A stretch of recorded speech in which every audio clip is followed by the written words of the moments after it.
दर्पण the reflection channel और हमारे सपोर्टेड तापिकानी passion for fashion Shri Anil Kala ji की तरफ से हम आप सभी का हार्दिक स्वागत करते हैं, आपका अभिनंदन करते हैं। आज दिल की बात डॉक्टर रेनू के साथ एक खास मेहमान यहाँ पर हैं जिनसे हम अपने दिल की बात करेंगे, उनकी जीवन यात्रा के बारे में जानेंगे, क्योंकि वो साहित्यिक क्षेत्र से जुड़ी हुई हैं।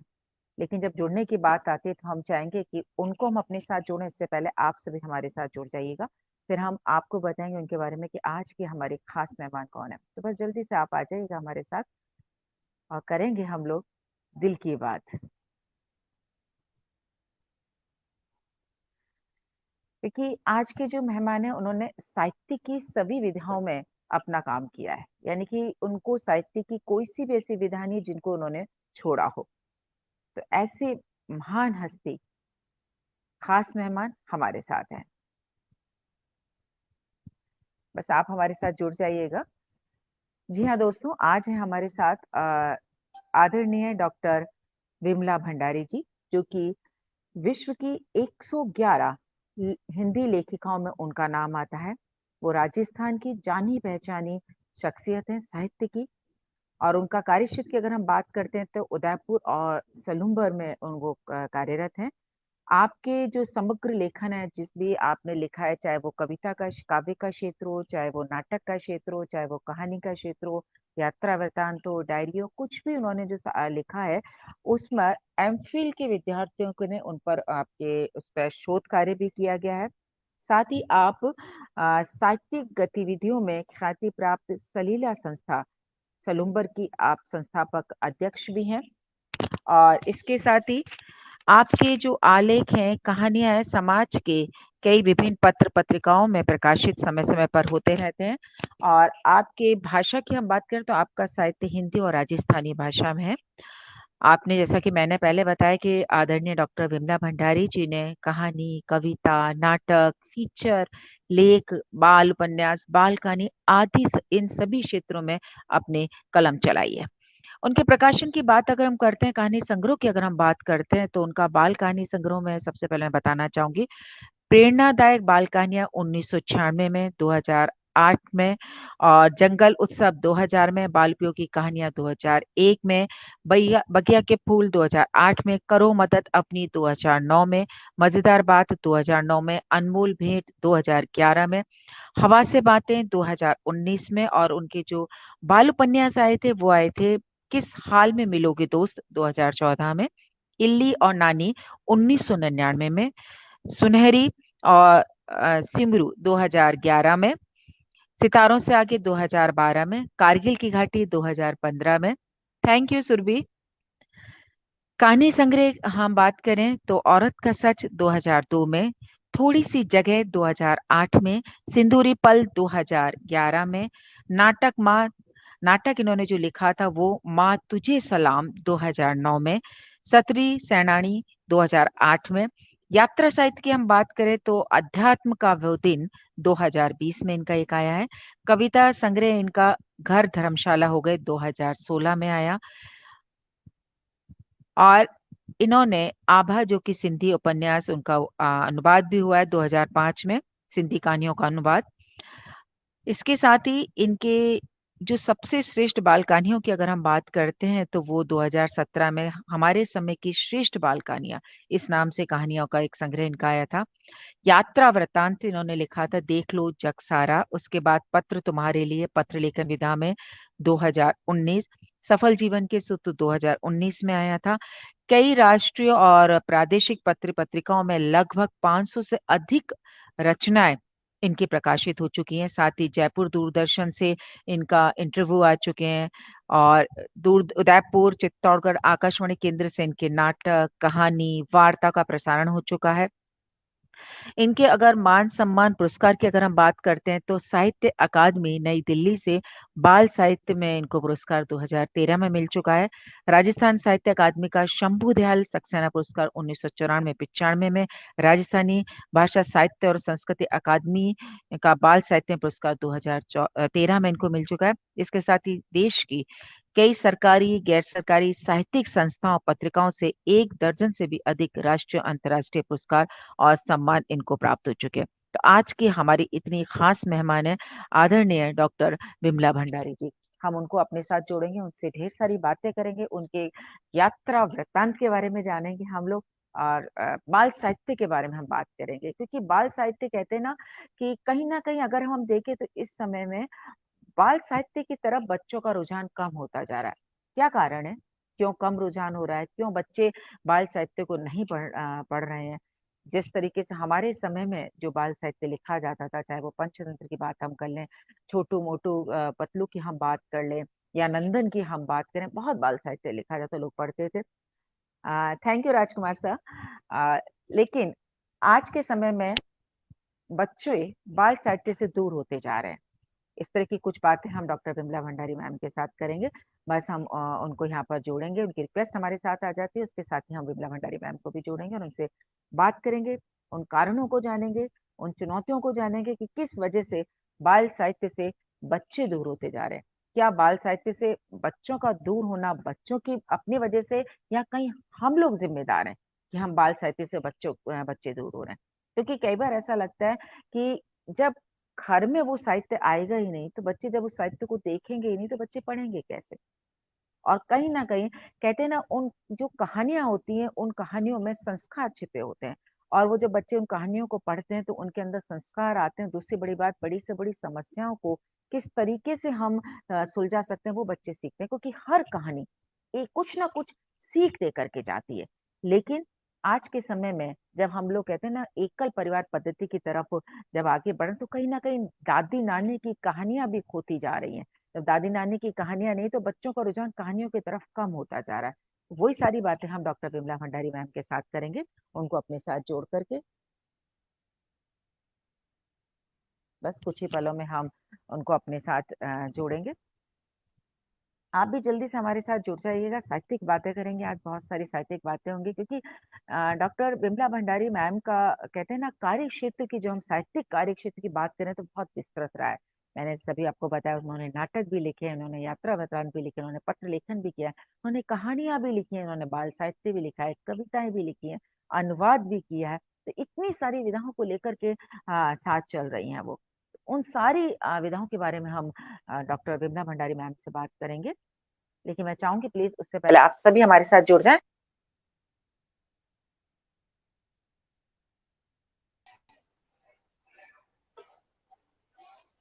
हेलो, नमस्ते मैम।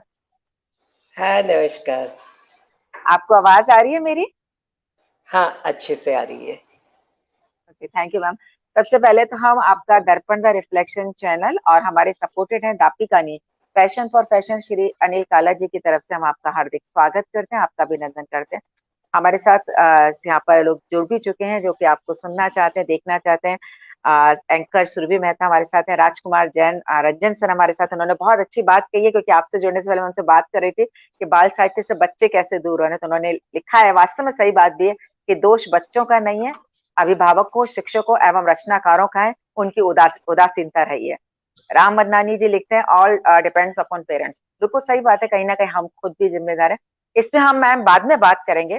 सबसे पहले हम जानना चाहेंगे विमला भंडारी जी की यात्रा जो शुरू हुई थी, वो डॉक्टर विमला भंडारी जो बाल्य साहित्यकार, कहानीकार, यात्रा वृत्तांत, डायरी, पत्र लेखन, कविता के क्षेत्र में इतना आपने जो साहित्य का आपका जो इतना बड़ा कैनवास है, उसमें सारे रंग आपने भरे। उन वहां तक की यात्रा के बारे में आपसे जानना चाहेंगे। आपका जन्म कहाँ से हुआ, आपकी एजुकेशन कहाँ पे हुई, वो पैसा कहानी लेखन की शुरुआत तो यूँ सोचिए कि मैंने स्कूल के समय से ही शुरू कर दी थी। स्कूल का गतिविधियां उस समय इतनी अच्छी हुआ करती थी, आज तो वो बातें रही नहीं। और जिनके घर में बाल पत्रिकाएं आती थी, उनको समृद्धशाली माना जाता था कि वो बाल पत्रिकाओं पे पैसे खर्च करते थे।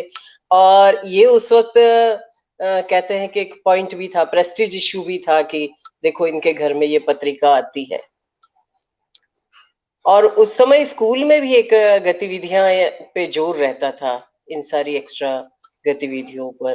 तो सोचिए कि बचपन से ये संस्कार स्कूल के समय से ही गिरे और वहां पर ऐसे टास्क दिए जाते थे बच्चे को क्रिएशन और क्रिएटिव राइटिंग के लिए जोर दिया जाता था पढ़ाई के साथ साथ। स्टेज परफॉर्मेंस मिलती थी उनको, तो धीरे धीरे प्रतिभा आगे विकसित होती रहती थी। किंतु जैसे जैसे हायर एजुकेशन की ओर जाते हैं, सब्जेक्ट बदल जाते हैं, सब्जेक्ट चुनना होता है, और हमारे यहाँ ये सुविधा नहीं होती है कि विज्ञान के साथ साथ आप साहित्य को भी पढ़ें। बिल्कुल। साहित्य छूटता सा जाता है, किंतु जब आदत पड़ जाती है पढ़ने की, तो कुछ न कुछ हम पढ़ते रहते हैं और वो अवचेतन में जमा होता रहता है। लड़की की पढ़ाई पूरी होते ही शादी की बात हो जाती है, और शादी के बाद जो नई मिट्टी में रोपी जाती है, परिवेश, वातावरण, सब कुछ बदल जाता है। बिल्कुल। किंतु मेरे साथ एक सुखद बात रही। जिस जगह मैं शादी करके आई, उस जगह पढ़ने पढ़ाने का बहुत अच्छा चलन था। घर में पत्रिकाएं आती थी, बहुत सारी पुस्तकें थी, किंतु मेरा मन रखता था मेरी उन पुस्तकों में जिन्हें मैं पढ़ना चाहती थी। ऐसे में हमारे यहाँ एक राजस्थान विद्यापीठ का चल पुस्तकालय चलता था। तो उसको एक वृद्ध आदमी चलाते थे, और वो अपने थैले में भर के पुस्तकें लेकर के आते थे। सप्ताह की 2 पुस्तकें इश्यू होती थी, और उन 2 पुस्तकों में मतलब ये था कि मेरे जो किराएदार थे, मैंने उनको कहा 2 आप ये पसंद करके ले लो, 2 मैं ये कर लूं। सप्ताह में हम दोनों आपस में एक दूसरे से एक्सचेंज करके पढ़ लेते थे। यहाँ सलूम्बर जैसी जगह में एक बड़ी लाइब्रेरी ना होना बहुत मेरे लिए दुख की बात है।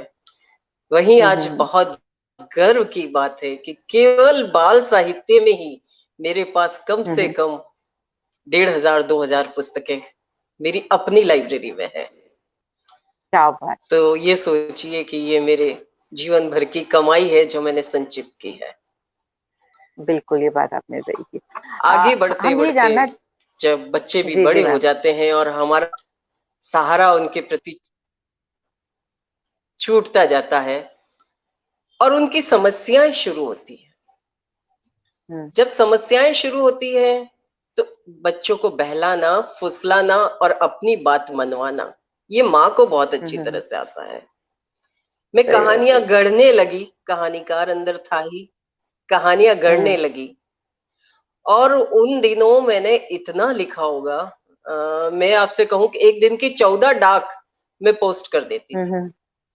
जिस भी विधा में जैसा भी मन आया, लिखती रही, भेजती रही और निरंतर प्रकाशित होती रही।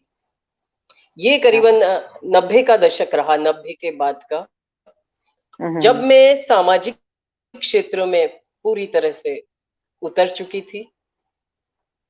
आपको बता दूं, हो सकता है अपने घर की दहलीज को लांघ कर मैं बाहर बृहत्तर समाज में नहीं जाती, किंतु उसी वक्त महिला आरक्षण आया।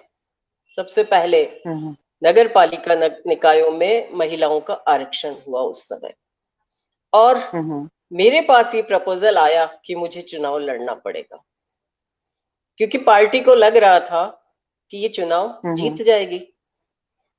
मेरे मना करने के बावजूद, काफी मैंने मना किया कि मुझे चुनाव और राजनीति का क्षेत्र नहीं चाहिए, उसके बावजूद भी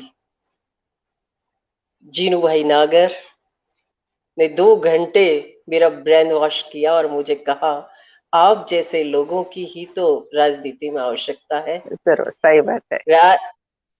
राजनीति में, चुनावी क्षेत्र में उतरने के बाद मेरा एक ऐसे समाज से जुड़ना हुआ जिसे मैंने कभी नहीं देखा।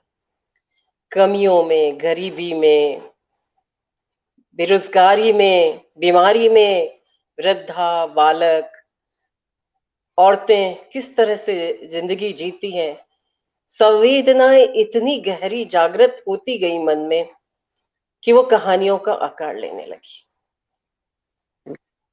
पहले भी जब कहानी लिखी तो उस कहानी को मैंने पहले लिखा और बाद में कक्षा की लड़कियों ने उसको अमल में लाई और वो कहानी इम्प्लीमेंट हुई।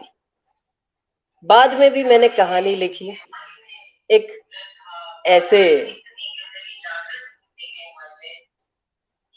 व्यक्ति के ऊपर कहानी लिखी थी जो कैंसर से पीड़ित था, और उसमें मैंने जो रास्ता सुझाया, व्यक्ति की तो मृत्यु हो गई, किंतु जो मैंने रास्ता सुझाया उसकी पत्नी ने उस रास्ते पे चल पड़ी। तो समझिए कहानी, साहित्य, इन सबके कितने बड़े सरोकार रहे। जब वो उस रास्ते पे चल पड़ी तो बस यो समझो कि मैं एक समर्पित सी हो गई, कि जहां लगा कि समाज के साथ हमें जुड़ के जीना चाहिए और यही जीना असली जीवन है, जुड़ती चली गई। किंतु कालांतर में मेरे 3 बाल कहानी संग्रह आए, नाटक आया, सलूम्बर पे मैंने व्यापक शोध किया, और सलूम्बर का इतिहास ने मुझे एक बहुत बड़ी ख्याति और यहाँ पर सलूम्बर जैसे क्षेत्र में लेखक के तौर पर मान्यता दिलाई। उसके साथ साथ जब हमारे कदम बढ़ते हैं तो हमें नहीं पता चलता है कि आगे जाके उसका क्या परिणाम होगा। 1994 में मैंने यहाँ एक साहित्यिक संस्था की स्थापना की। जितने भी वैचारिक लोग इस और ध्यान देते थे, पढ़ते लिखते थे, रुचि करते थे, लिखते थे, उन सबको इकट्ठा करके सलीला संस्था की स्थापना की। उदयपुर से युग धारा साहित्यिक संस्था आई, उसके संस्थापक डॉक्टर ज्योति पुंज का बड़ा योगदान रहा इसमें, और यहाँ सलीला संस्था स्थापित हुई। जब से संस्था ने पीछे मुड़ के कभी नहीं देखा। बिल्कुल। इन्हीं वैसे भी दिनों कहा जाए जी, इन्हीं दिनों जब मैं सलूम्बर का इतिहास का काम कर रही थी तो बाल कहानियां भी बराबर मेरी प्रकाशित हो रही थी। मैंने उनकी पांडुलिपि तैयार की। मेरे जो डायरेक्टर थे उस वक्त, सलूम्बर का इतिहास जो लिखा रहे थे, साहित्य संस्थान के डॉक्टर देव कोठारी, उन्हें मैंने इस पांडुलिपि को दिखाया। तब तक मैं ये नहीं जानती थी कि राजस्थान साहित्य अकादमी क्या चीज है, कौन सी संस्था है, क्या कार्य करती है, मुझे नहीं मालूम था।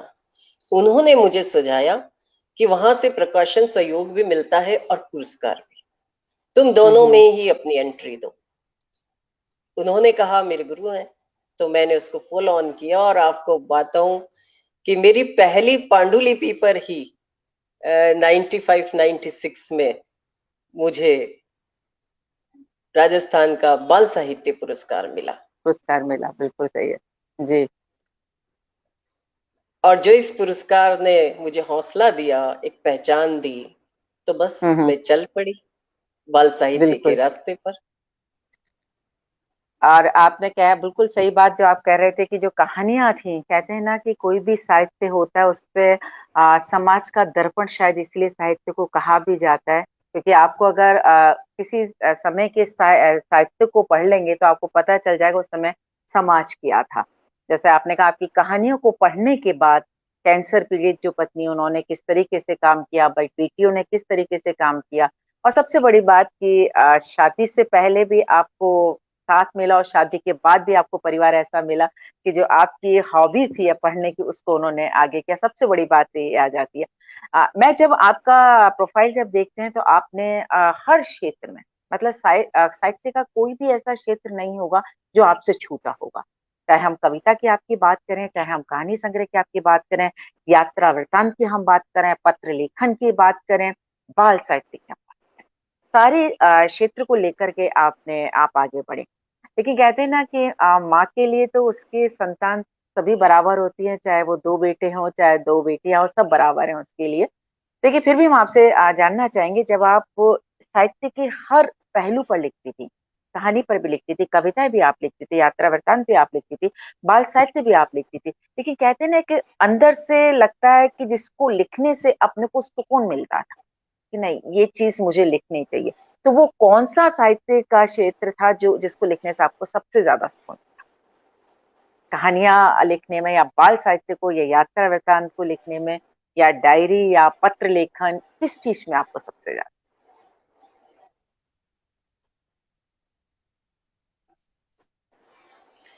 देखिए, धीरे धीरे क्या होता है कि जब मैंने व्यापक तौर पे लिखा और बहुत लिख चुकी और बहुत प्रकाशित भी हो चुकी, तो धीरे धीरे मुझे ये एक जवाबदेही मेरे पे तैयार होनी शुरू हो गई थी मन के अंदर।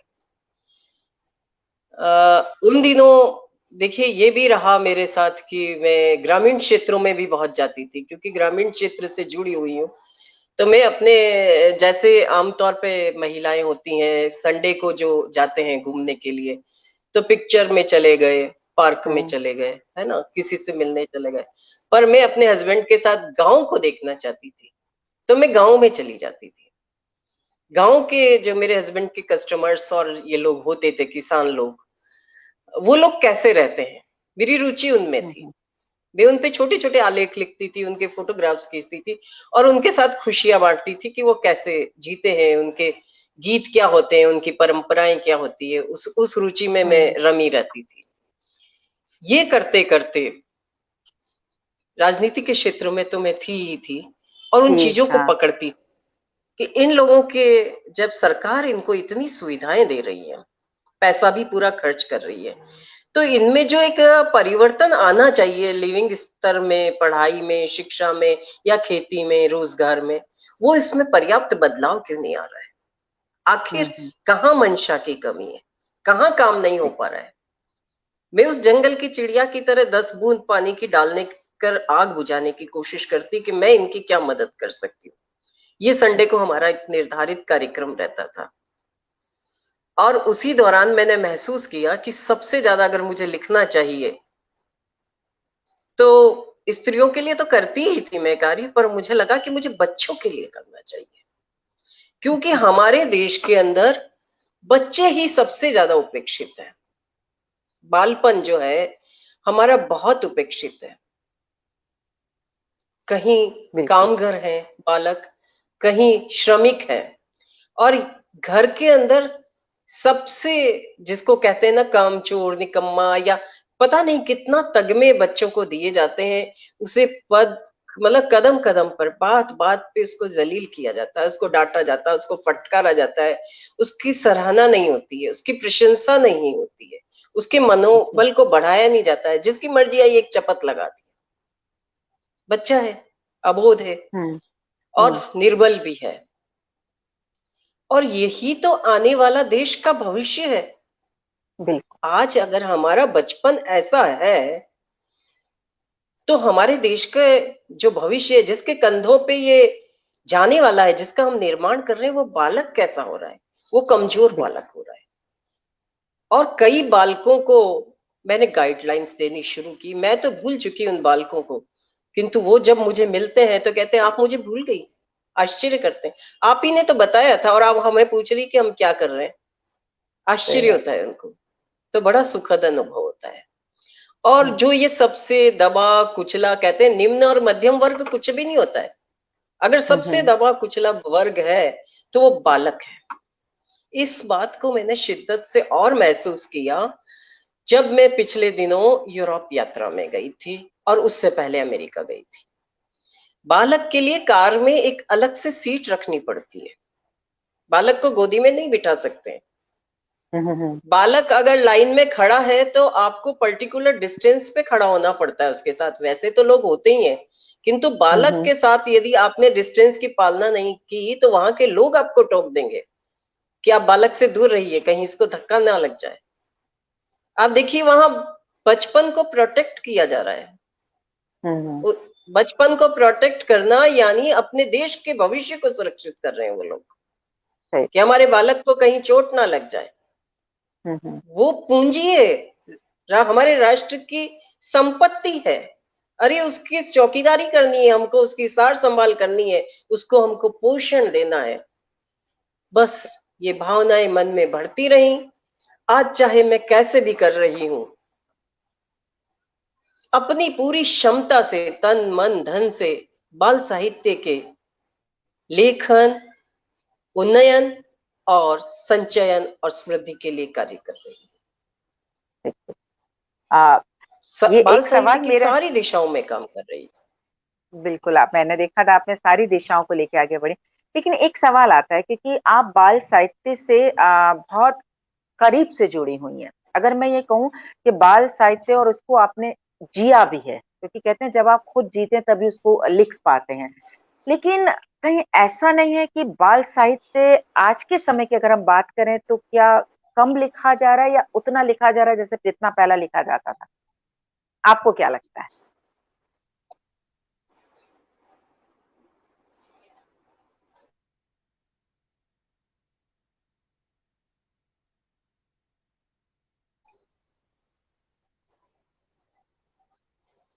हेलो। नहीं। हाँ, हाँ वो थोड़ा इंटरनेट का ही मुझे लग रहा है इशू हो रहा है। हाँ कोई बात हाँ नहीं, हाँ मेरे को फिर भी बात आपकी समझ में आई। आपने शायद ये बोला था कि आजकल कम लिखा जा रहा है। मुझे आपकी हाँ इसी बाल बात साहित्य। पे हंसी आ रही है। मैं कह रही हूँ कि क्योंकि पहले जितना हाँ। नहीं लिखा गया हम्म। उतना आज लिखा जा रहा है बाल साहित्य में। आज तो बाल ओके। साहित्य में बाढ़ सी आ रही है। कविताओं के हम्म। बाद अगर कुछ लिखा जा रहा है तो बाल साहित्य लिखा जा रहा है।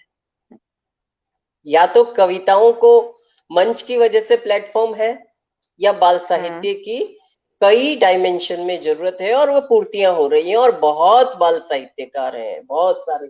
हमारे केवल राजस्थान में ही देखा जाए हाँ। तो इतने बाल साहित्यकार हैं कि मैं कहाँ तक गिनाऊं आपको।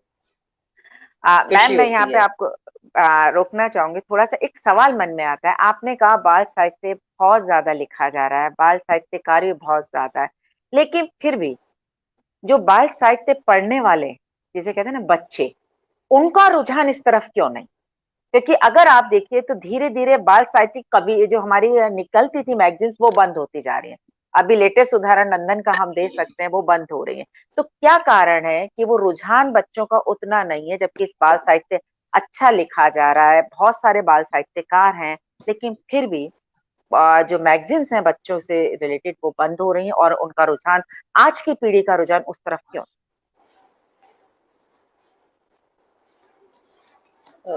आपके प्रश्न में एक ही प्रश्न नहीं, तीन चार प्रश्न है।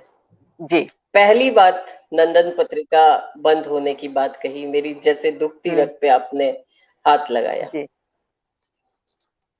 जो सबकी हम भी उसी से मतलब गाइड हुए हैं नंदन से, और हमारी बिल्कुल। पूरी पत्रिका थी और बंद हुई तो मुझे भी बहुत दुख हुआ। नंदन पत्रिका के बंद होने के कारण कुछ रहेंगे, किंतु मैं उसके साथ ही आपको ये जवाब देना चाहूंगी कि हमारे राजस्थान में बीकानेर में अभी चहल पहल नई पत्रिका शुरू हो गई। हम्म। तो जहां एक का अवसान हुआ, एक का उदय हो गया। हम्म। ये तो चलता है, कोई बंद हुई तो कोई चालू हो गई। और अब आप हम्म। पूछेंगे कि अगर इकोनॉमी इसका बहुत बड़ा कारण है, तो मैं उसको भी नहीं मानती हूँ। बच्चों का देश पत्रिका हमारे राजस्थान से पब्लिश हो रही है, इतनी शानदार पत्रिका, इतना बढ़िया कलेवर गेटअप पेपर, हर दृष्टि से इतनी समृद्ध पत्रिका है जो राजस्थान से आ रही है। वो कैसे चल रही है? वो जन सहयोग से चल रही है। समाज समाज जो है वो उस पत्रिका को चला रहा है, बच्चे तक पहुंच रहा है, लोग पसंद कर रहे हैं। 1100 लोग एक साथ उसके मेंबर बन जाते हैं कि आप इतनी मैगजीन्स हमको भेजना, वो आगे वितरित करते हम्म। रहते हैं। इतनी बढ़िया पत्रिका आ रही है। क्यों नहीं? राजस्थान में खुद में कितनी पत्रिकाएं, जैसे बच्चों का देश छप रही थी। बाल साहित्य की एकमात्र पत्रिका बाल वाटिका हम्म। राजस्थान से छप रही है, भीलवाड़ा से छप रही है, और पिछले 30-35 वर्षों से छप रही है लगातार। हम्म। अपने यहाँ ही लोटपोट की परंपरा थी, लोटपोट बंद हो गई, बाल हंस हम्म। बंद हो गई। ठीक है, बिल्कुल। अखबारों के पृष्ठ भी कम हुए हैं और बंद हुए हैं। हाँ। अखबार जो बिल्कुल। छाप रहे थे वो बंद हुए, कम हुए, पर उसके कारण कुछ और भी है। हम जब पड़ताल करने उतरे हैं मैदान में, तो हमें ये बात देखनी होगी कि आखिर क्या बालकों का पढ़ना कम हुआ? नहीं, मैं तो नहीं मानती कि बच्चों का पढ़ना कम हुआ। बच्चे पत्रिकाएं नहीं पढ़ रहे हैं, अगर आप ये बात कह रहे हैं तो मैं तो कहूँ बिल्कुल। कि चाहे वो प्रिंट मीडिया से दूर हुए किंतु बाल साहित्य से दूर नहीं हुए। चाहे वो प्रिंट मीडिया से दूर हुए हैं, पर बाल साहित्य से वह दूर नहीं हुए हैं। जिसकी लाठी उसकी भैंस, चालाक बकरी, लालच बुरी बला है। ये क्या है जो मैं नाम सुना रही हूँ? ये कहानियों के बिल्कुल नाम। कहानियों ये के नाम है, ये बिल्कुल। कहानियां, ये बाल कहानियां हैं, और ये बाल कहानियां कोई बच्चा पढ़ नहीं रहा है। हम्म ये बाल कहानियां उसे कोई सुना भी नहीं रहा है। हम्म ये बाल कहानियां चल रही हैं किस पर? मोबाइल पर। बच्चा देख रहा है उसको, केवल सुन ही नहीं रहा, उसको देख रहा है। न कोई कह रहा है, न कुछ नहीं, मोबाइल उसके हाथ में है और वो तल्लीन उसको देख रहा है, उस रहा है। अब बोलो, कहानियां तो वो की वही है ना। उसके लेखक और बढ़ गए, जो इंटरनेट से जुड़ाव रखते हैं, वो उस क्षेत्र में उतर गए और उन्होंने कुछ अपनी नई कहानियों को, कुछ पंचतंत्र की कहानियों को, और उनको डिजिटल फॉर्म में लिया है और बच्चे उसको देख रहे हैं। चलो छोड़ो ये बात भी। मैं तो कहूं कि वो बच्चा जिसको भी बोलना भी नहीं आता है, जिसको अक्षर ज्ञान भी नहीं है, किंतु वो बच्चा जो बोलना नहीं आता है, वो अपने मम्मा के मोबाइल पर अंगुली घुमाना जानता है और स्क्रीन बिल्कुल। पे अंगुली घुमा करके अपनी पसंद की हम्म कविता निकाल करके सुनने लग जाएगा और देखने लग जाएगा। हम्म लो बोलो, बाल साहित्य समृद्ध ज्यादा हुआ है। हमारे समय में एज को लेकर के कोई फैक्टर नहीं था कि ये इतने साल के बच्चों की, इतने साल के बच्चों की। आज आप हम्म डिजिटल फॉर्म में देखो कि जितना छोटा बच्चा, उसके लायक आप कविता ढूंढोगे तो एक ढूंढने जाओगे आपको 10 साइट्स नजर आ जाएंगी। बिल्कुल। तो बाल साहित्य में तो बढ़ोतरी हुई है। हाँ, तकनीकी में बदलाव आया है। तकनीकी के में बदलाव आने से सब जगह बदलाव आया है। आज आपका न्यूज़पेपर, कोरोना काल में लोग ऑनलाइन पढ़ रहे हैं, पेपर ऑनलाइन आना पढ़ रहे बंद हो गया और ऑनलाइन पढ़ रहे हैं। हैं, बिल्कुल। पत्रिकाओं के भी यही हाल है। जी। तो ये आपका दूसरा प्रश्न का उत्तर था, जिसमें बाल साहित्य के लेखक बड़े हैं। हाँ, हम्म बाल साहित्य का प्रिंट मीडिया पीछे की तरफ इसलिए रुझान कम है। गया है हम्म क्योंकि डिजिटल मीडिया आ गया। प्रिंट मीडिया में पत्रिका आपके घर तक पहुंचेगी, आपके हाथ में हम्म आएगी, आप खोल के उसको पढ़ेंगे। किंतु मोबाइल में जी। आप अच्छी तरह से जानते हैं कि वो हैंडी है, एक क्लिक हाँ, की दूर बिल्कुल पर। हाथ में बिल्कुल मोबाइल हरदम रहता है और एक क्लिक की दूर बिल्कुल। पर। हम्म हम्म आजकल बिल्कुल माताएं भी आपने पढ़ी लिखी हैं, कहीं डॉक्टर हैं, नहीं, कहीं बिल्कुल। इंजीनियर हैं, कहीं अधिकारी हैं, और वो जी। बहुत अच्छी तरह से जानती है कि बच्चों की साइट्स कौन सी हैं। वो भी तो काम में लगी रहती हैं, उन्हें भी तो फुर्सत बिल्कुल। नहीं है कि हम अपने बच्चों को कैसे साहित्य दें। तो वो क्या करती हैं, वो वाली साइट चला देती हैं। उन्हें मालूम है हम्म ट्यूनियन हिंदी किड्स किधर आएंगी, नर्सरी राइम्स हम्म किधर आएंगी। वो साइट को खोल बिल्कुल करके बच्चे को चला देती है, बच्चा देखता रहता है, वो भी फ्री अपना काम करती है, बच्चा भी देखता रहता है। बिल्कुल, ये बात आपने सही कहा। बट हाँ, ये कह सकते हैं कि प्रिंट दुनिया से थोड़ा सा बच्चे दूर हैं। मतलब आज के युग के बच्चे जो डिजिटल युग के साथ चल रहे हैं, तो वो बाल साहित्य को भी डिजिटल युग के साथ चलते हुए उसको उसमें पढ़ रहे हैं। हम ये इसको कह सकते हैं कि कहानियां वगैरह सारी उसी में उसको पढ़ी जा रही हैं। लेकिन बट मैम, फिर वही बात आता है कि इसका मतलब जो पत्रिकाएं अगर बंद हो रही हैं, तो क्या वो अगर अपनी कहानियों को उसको डिजिटली उसमें क्यों नहीं ट्रांसफर कर देते, ताकि बच्चे उनसे लोग उनसे जुड़ाव होता चला जाए। आप को तो बहुत पीछे ले जाती हूँ थोड़ा मैं, ताकि मैं अपनी बात का अच्छे से खुलासा करूं। जी। एक समय था जब बाल साहित्य पूरा गैयता पे निर्भर करता था, मतलब श्रवण माध्यम से बोलते थे। बिल्कुल सुबह में माँ बिल्कुल। उठती थी, प्रभाती गा के बच्चे को उठाती हम्म थी, रात को सुलाती तो लोरी हम्म गाती थी, है ना। जी मतलब जी। श्रवण माध्यम था, माताएं पढ़ी लिखी हम्म नहीं थी और हम्म बच्चों को सुनाती थी। जीजाबाई का उदाहरण हमारे पास बहुत अच्छी तरह है कि बिल्कुल। उन्होंने शिवाजी को ऐसी कहानियां सुनाई कि वो हाँ। उनका जीवन ही संवर गया। हम्म श्रवण माध्यम खत्म हुआ आजादी के बाद, जब छापे खाने का विस्तार हुआ। छापे खाने का विस्तार होते ही मजे हो गए, प्रिंटेड किताबें आने लगी, पेपर हम्म मैगजीन हर जगह। आप देखिए बाल साहित्य हर जगह आपको वहां विद्यमान मिलेगा, और तब अच्छी अच्छी बाल कथाएं थी। तो 60 70 तक का ऐसा दशक रहा। उसी बीच रेडियो इंट्रोड्यूस हुआ और श्रवण माध्यम से रेडियो इंट्रोड्यूस होने के बाद सुनने की उसमें बगिया के फूल और बच्चों की फुलवारी और इस तरह के बच्चों के लिए कार्यक्रम आने लगे। बच्चे उसमें खुद इन्वॉल्व भी होते थे और सुनते भी थे। ठीक है, आज रेडियो को कोई नहीं सुन रहा है। बहुत तो रेडियो की पहुंच बहुत अच्छी थी। उन श्रमिक कामगार बच्चों के पास जिनके पास पुस्तकें नहीं पहुंच रही थी, आज भी नहीं पहुंच रही गाँव में, दूर दूर गाँव में जहाँ इंटरनेट नहीं पहुंच रहा है, पत्रिकाएं नहीं पहुंच रही है, पुस्तकें नहीं पहुंच रही है, वहां पर रेडियो पहुंच रहा है और बच्चे आज भी जुड़े हुए हैं रेडियो के माध्यम से। चलिए, ये युग भी अवसान की ओर गया रेडियो का भी, क्योंकि इसकी जगह टीवी ने ले ली। टीवी भी चलता रहा, तकनीकी परिवर्तन आया। थोड़ी देर जो सोप ओपेरा चलता था, जहां पड़ोस का बच्चा भी आके बैठ जाता था तो उसको मना नहीं करते थे कि भाई तू मत देख।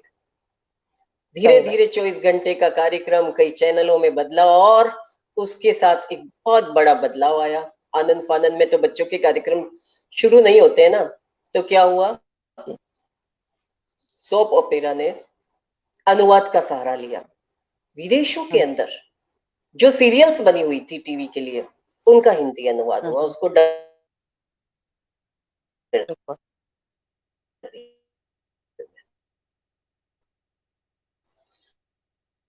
और विदेशी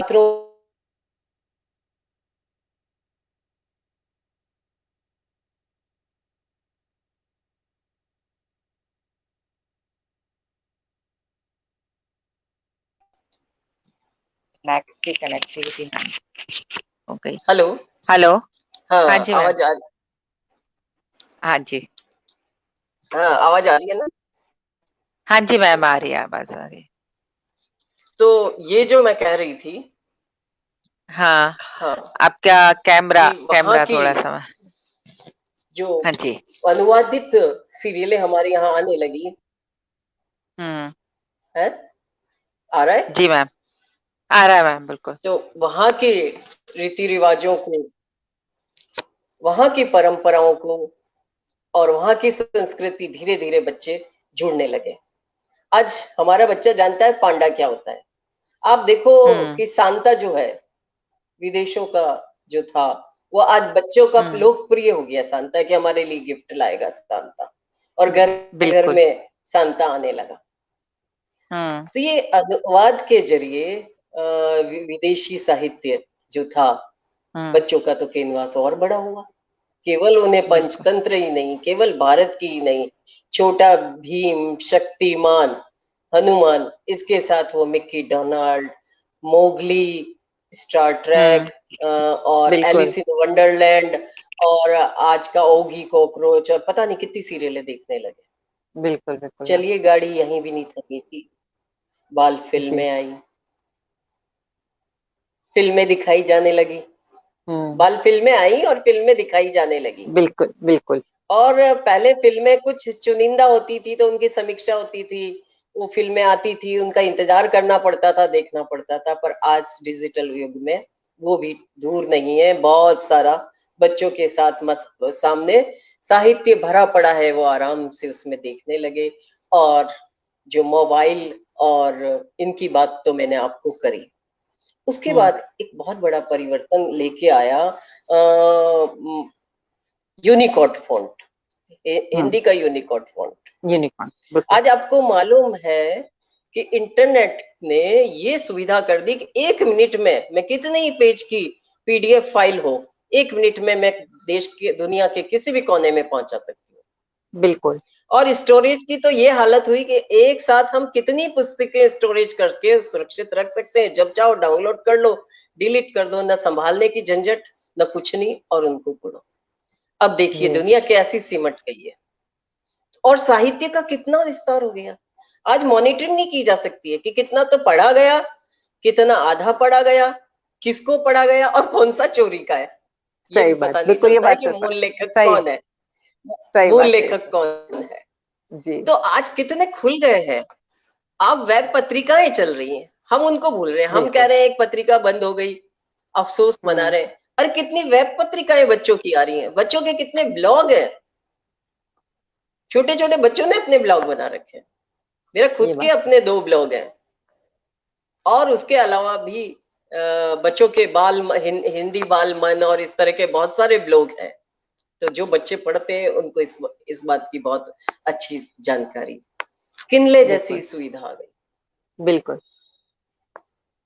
तो अगर एक प्रिंट मीडिया में पत्रिका का अवसान हुआ है, दुख जरूर है, पुरानी चीजें छूटती है, किंतु हम ये नहीं कह सकते हैं कि जो ओल्ड था वह सभी गोल्ड है। वर्तमान में भी चारों ओर सोना बिखरा हुआ है, चारों ओर सोना बिखरा हुआ है।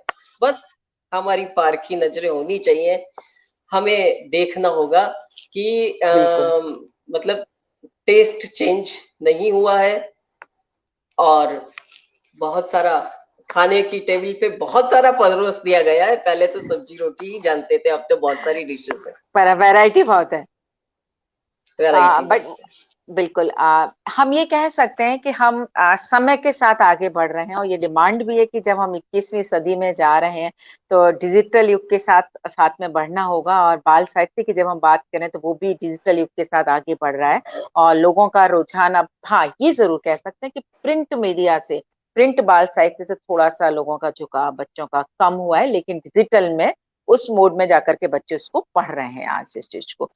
अब एक बात और आती है कि क्योंकि आप भी एक महिला हैं, जब हम महिला साहित्यकारों की बात करते हैं, और तो कहानी के क्षेत्र में भी आपने काफी काम किया, थोड़ा सा बाल साहित्य से हम बाहर निकल के बात करें तो हमें ऐसा लगता है कहीं ना कहीं कहानी के क्षेत्र में महिलाओं की संख्या पुरुषों की अपेक्षा कम लगती है, ऐसा क्यों?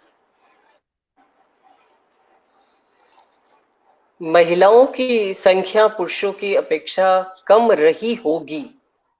हम अतीत में चले जाते हैं तो कम रही होगी, किंतु वो जो उपस्थिति रही वह भी कम नहीं थी। और आज तो पुरुषों से ज्यादा महिलाएं लिख रही है, मेरा ऐसा मानना है। क्योंकि मेरे जो टच में आती हैं उसमें पुरुष कम है, क्योंकि पुरुष के लिए रोजी रोटी का संघर्ष ज्यादा है। आज लेखन से पेट भरना मुश्किल हो गया, परिवार चलाना मुश्किल हो गया। मुझे याद आता है हमारे यहाँ के 2 बड़े साहित्यकार, यादवेंद्र चंद्र शर्मा बीकानेर के और डॉक्टर आनंद शर्मा जयपुर के। इन्होंने अपने परिवार का लालन पालन कलम से किया, साहित्य से किया, किंतु आज ऐसा नहीं है। पर ये भी नहीं कह सकते हम कि जो बड़े इंजीनियर्स हैं या बड़े अच्छे पदों पर हैं वो साहित्य नहीं लिख रहे हैं या वो नहीं कर रहे हैं। पुरुष लिख रहे हैं, किंतु महिलाएं उनसे ज्यादा लिख रही हैं। क्यों? क्योंकि महिलाएं अब शिक्षित हो गई हैं, वो साक्षर होने के साथ उच्च शिक्षा प्राप्त कर रही हैं, और उनके ज्ञान का विस्तार के साथ नेत्र चक्षु सब, जहां आपको सारी जगह आपको महिलाओं की भीड़ दिखती है। महिलाएं जहां इक्के दिक्कत हुआ करती थी नौकरी में, आज खुद आप नौकरी कर रही हैं।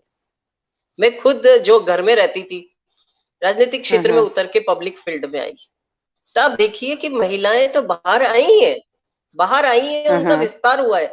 तो केवल एक क्षेत्र में, नौकरी के क्षेत्र में ही विस्तार नहीं हुआ, काम के क्षेत्र में ही विस्तार नहीं हुआ। उन्होंने कलम उठाई है और उन्होंने लिखा है, और बहुत बेहतर लिखा, और बहुत अच्छी अच्छी अभिलेखिकाएं हैं और यंग लेखिकाएं हैं जिनके नाम गिनाए जा सकते हैं, जो कहानियां लिख रही हैं। मतलब अब जो कहानी पे बात कर रही है ना, तो मैं कहूँ कि नीलिमा टिक्कू जैसी एक संपादिका है जयपुर की, जो साहित्य समर्थक के नाम से एक पत्रिका निकालती हैं, और हर पत्रिका को एक विशेषांक बनाती है, और अधिकतर उनके महिलाओं पे केंद्रित हुए हैं। तो आप देखिए कितनी महिला रचनाकारों को कितने सालों से वो संग्रहित कर चुकी हैं। मैं एक पत्रिका निकालती हूँ जो वार्षिक निकलती है हमारी संस्था की, सलील प्रवाह, और उसको भी मैं किसी एक बाल साहित्यकार पे केंद्रित करती हूँ। किंतु आप देखिए कि उसमें बाल साहित्यकार तो पुरुष तो एक ही आया है, किंतु महिलाओं पे मैंने केंद्रित किया। जैसे पिछली बार संगीता सेठी पर केंद्रित किया मैंने, उससे पहले सावित्री चौधरी पर केंद्रित हुआ, उससे पहले सुधा जौहरी जयपुर पर केंद्रित हुआ, और ये जो केंद्रित हुआ चांद मोहम्मद घोसी पर केंद्रित हुआ। तो इस तरह से जो ये काम किया जा रहा है वर्गीकृत होकर के, अध्ययन और अन्वेषण की दृष्टि से वर्गीकृत होकर के जो काम किया जा रहा है। और आपने एक बात अच्छी कही है कि महिलाओं और एक डिमार्केशन खींची है। वैसे लेखन में महिला पुरुष कुछ भी नहीं होता है, लेखक लेखक होता है, महिला पुरुष कुछ भी नहीं होता है। वर्गीकरण की वजह से करने की जरूरत इसलिए होती है, हम अध्ययन की दृष्टि से करते हैं। एक नया शोध हमको करना चाहिए, हमें एक आंकड़ा चाहिए, एक रेखा चाहिए, हमें वर्गीकरण करना पड़ता है और उसे देखना पड़ता है। तो वही वर्गीकरण जो आप कह रही हैं कहानियों के अंदर कि महिलाएं कम है, तो मैं कहती हूँ कि महिलाएं कम नहीं है। जरा साहित्य समर्था एक पत्रिका को ही आप उठा करके देख लीजिए तो आपको पता चल जाएगा, कम नहीं है। हाँ,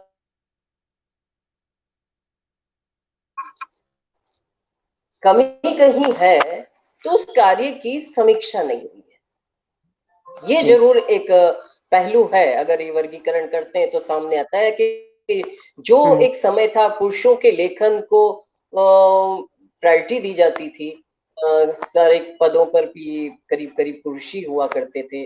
आरोप नहीं लगा रही हूं मैं, वो समय था क्योंकि महिलाएं वैसे भी बाहर दहलीज नहीं लांघती थी, तो उनकी समीक्षाएं होती थी, है ना।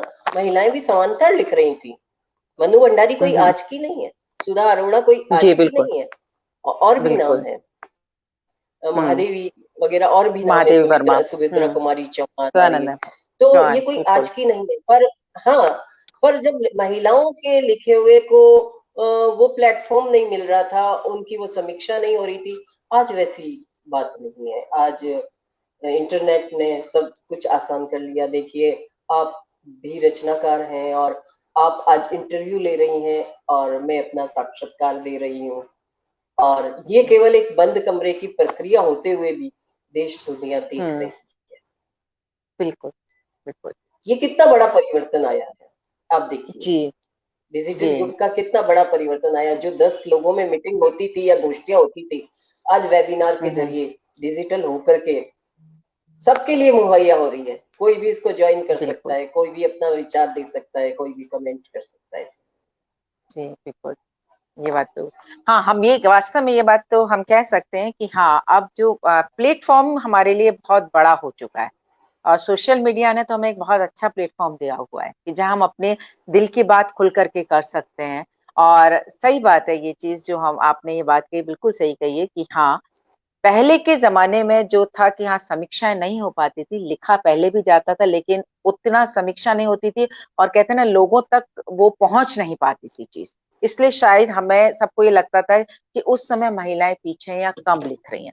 लेकिन आज जो बात हम करते हैं तो महिलाओं को प्लेटफॉर्म काफी मिल चुका है। तो शायद बाल साहित्यकार की बात करें या कहानीकार की बात करें, तो सब जगह महिलाओं का अब बात आ रही है।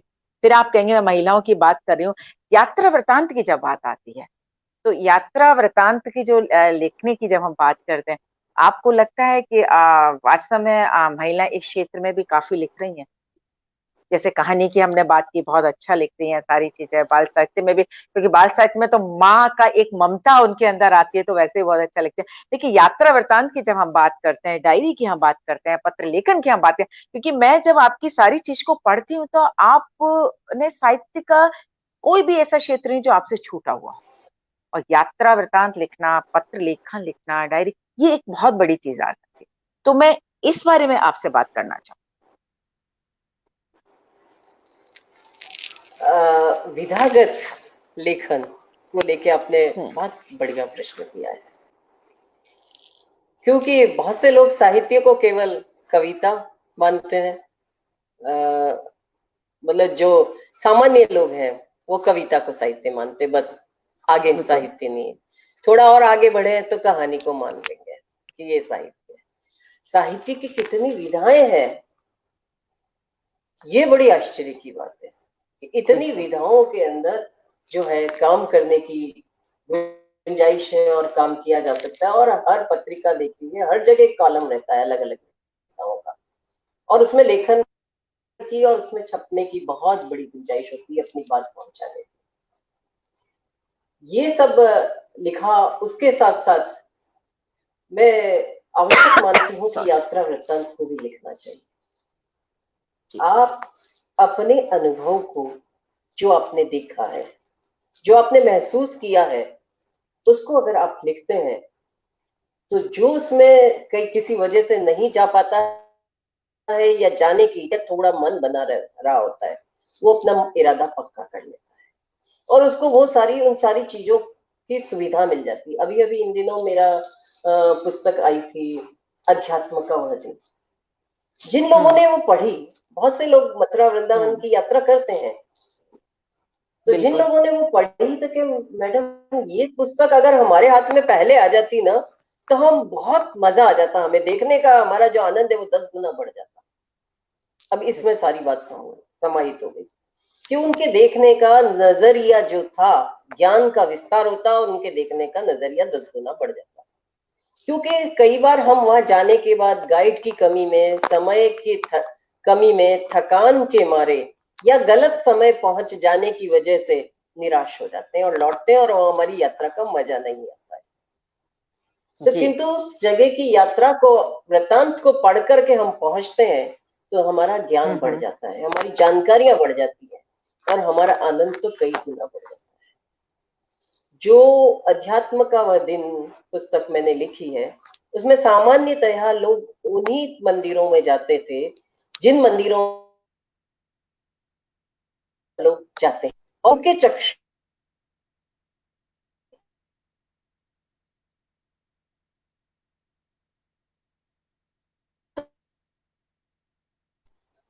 उस गहराई में वो गोता नहीं लगा पाते हैं, तो वह उसका आनंद नहीं ले पाते हैं।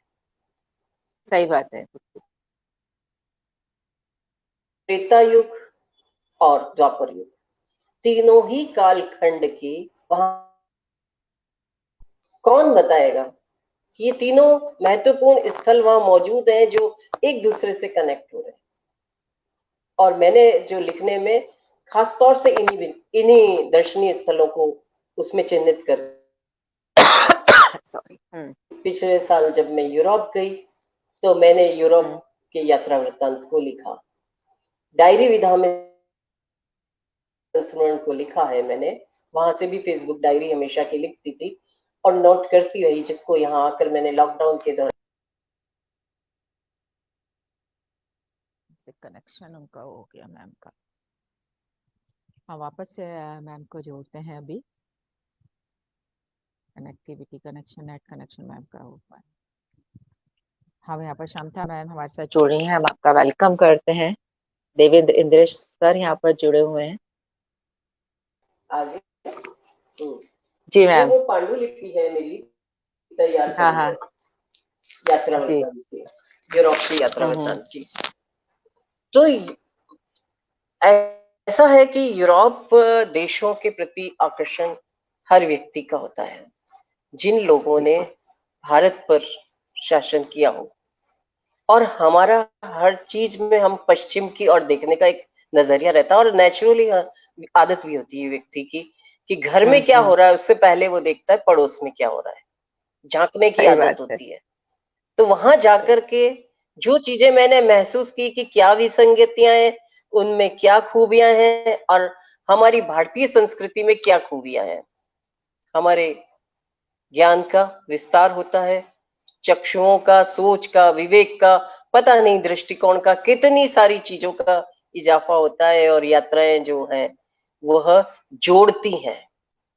आज जगत गुरु शंकराचार्य ने सबसे पहले यात्राओं के माध्यम से पूरे देश को जोड़ा था। तो यात्राएं तो हैं, वह जोड़ती हैं। इसलिए जो नहीं भी जा पाए ना, तो जो लोग पढ़ रहे हैं उसकी पांडुलिपि को, वो कहते हैं कि आपने हमको घर बैठे यात्रा करवा दी। बिल्कुल, इसीलिए मैं देख रही थी, इसलिए मैंने इतर विधाओं पे भी आऊंगी, पत्र लेखन की विधा। हाँ। है पत्र लेखन मैं यही बोल रही थी, पत्र लेखन भी आपने लिखा है अपने। हाँ। पिछले साल सलीला संस्था की ओर से पत्र लेखन में पत्र लेख विधा एक बहुत दिल को छूती हुई गहरी विधा है। बिल्कुल दिल की बात निकल के सीधी दिल तक पहुंचे। अगर आप कितनी बार एक बच्चे को कोई बात कहो उसे समझ नहीं आएगी, वो मन में नहीं लगाएगा, गले नहीं उतारेगा, आत्मसात नहीं करेगा। किंतु दूर बैठे, हॉस्टल बैठे या नाना के घर बैठे या पढ़ाई करते हुए बच्चे को अगर माँ पत्र लिखेगी तो उसका बहुत बड़ा असर आता है, बिल्कुल। बहुत बड़ा असर आता है। तो संप्रेषण की सबसे बढ़िया विधा है, और पत्र लेखन बाल साहित्य में बहुत कम लिखा गया है, तो उस पत्र लेखन विधा की प्रतियोगिता कराई और उसको बाद में पुस्तक रूप में मैंने उसको प्रकाशित करवाया। इसी तरह से देख लो जग सारा, ये भी यात्रा वृत्तांत की प्रतियोगिता हुई और पुस्तक रूप में बच्चों के लिए प्रकाशित हुई, क्योंकि आज बच्चे फरमाइश करने लगे हैं, उनकी घूमने में दिलचस्पी बढ़ी है और वो निर्णय लेने लगे हैं कि हमको कहाँ घूमने जाना है। तो उनके लिए भी इस विधा में कोई पुस्तक होनी चाहिए ना। तो पत्र तुम्हारे लिए बिल्कुल। पुस्तक आ गई और यात्रा हाँ। वृत्तांत आ गई। इस बार बाल एकांकी बिल्कुल। में प्रतियोगिता कराई है और बाल एकांकी की जो पुस्तक है वो भी पांडुलिपि तैयार हो गई है, तो वो भी बच्चों के लिए आ जाएगी। आपने एक बात बहुत वो भी अच्छी कही बच्चों थी, के लिए आ पत्र जाएगी। लेखन। आ जाएगी बिल्कुल।